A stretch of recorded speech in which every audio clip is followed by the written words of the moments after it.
le monde, vous êtes dans l'ambiance? Ok, donc on est parti. Donc tout a démarré à Pulau Perhentian, en Malaisie. Je suis posée en mode international avec un Argentin, un Égyptien, une Espagnole. On se la coule douce, eau à 28 degrés, turquoise. Et là, entre deux mojitos, Hicham nous balance. Eh les gars, vous connaissez l'Égypte? Moins d'un an après, sur un coup de tête, je décollais pour le Caire pour rejoindre mon poteau Hicham.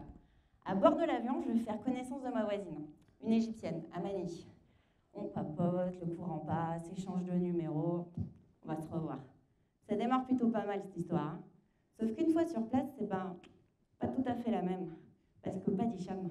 Et pour cause, il s'est fait percuter par un bus 1 heure avant que je quitte la France. Mais ça, je le sais pas encore.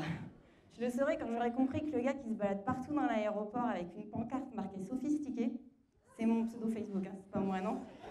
Et c'est le pote qui l'a envoyé pour me réceptionner et me déposer à mon hôtel. Bon, bah, le voyage sera solo, c'est pas grave. Inch'Allah, direction les pyramides. Et là, je rencontre Ahmed, qui va me faire découvrir son désert à dos de cheval, et même m'ouvrir les portes de tombeaux fermés au public. Il va me parler de sa vie en Savoie, de sa femme, de ses enfants, et de la raison qui l'ont poussé à rentrer en Égypte. Bah, le manque du pays, tout simplement. Hein. Donc je le remercie et je continue ma route. Et je tombe sur Ahmed, un autre. Il a quitté l'école à 8 ans pour aider ses parents. Il a un anglais parfait, je suis complètement bluffée. Au bout d'1 heure et demie, il va me ramener à mon hôtel, toujours avec son chameau, pour être sûr que je me verre de bain. Il me demandera rien du tout.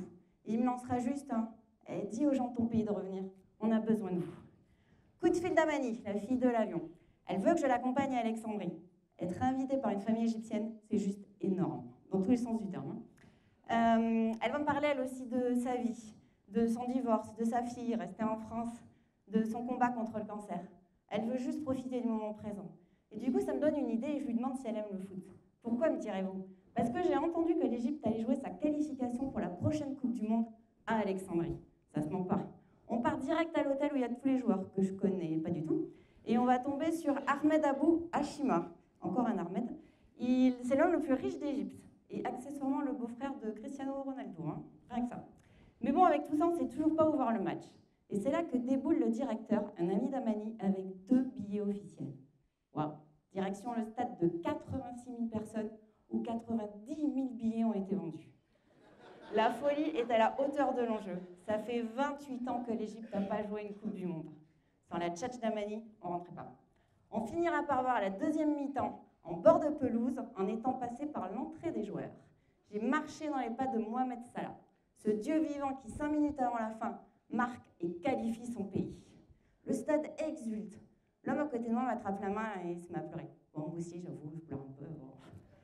Pour me remettre de mes émotions, Amani, toujours, m'embarque à Hurghada, au bord de la mer Rouge, dans sa suite au Hilton. Je suis l'invitée privilégiée de l'assistante personnelle du directeur.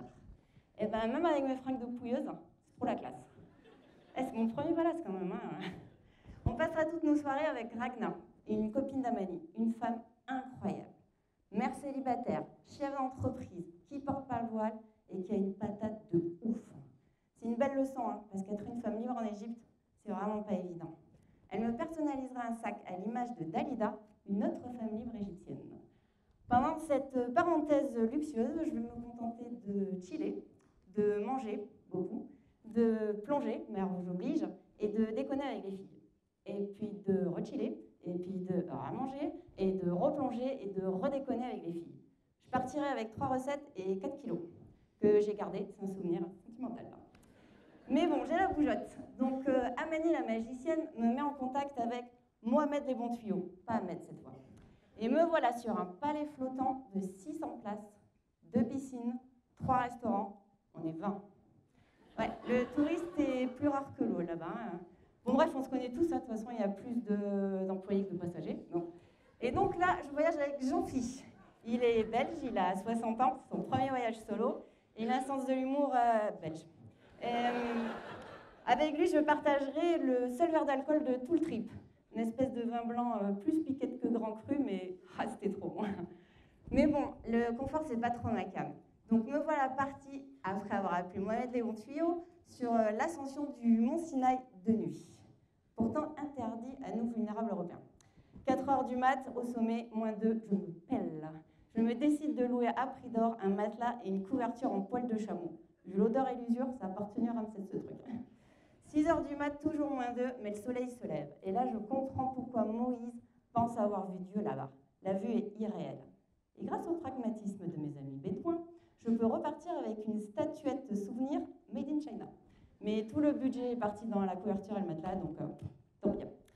Hicham est sorti des soins intensifs, yallah, je repars au Caire. Et mais sur ma route, je vais tomber sur cette femme, avec ses, on dirait une princesse nubienne, hein, avec ses 3 mots d'anglais mais 2 d'arabe. On va refaire le monde toute une soirée. Bon, pas sûr qu'on soit très bien compris. Hein. Elle me fera un tatouage au henné à l'esthétisme ultra personnel, mais que j'aurais bien aimé garder plus longtemps. Juste avant de partir, je vais enfin voir Hicham le tout cassé et sa maman. Ils sont solaires.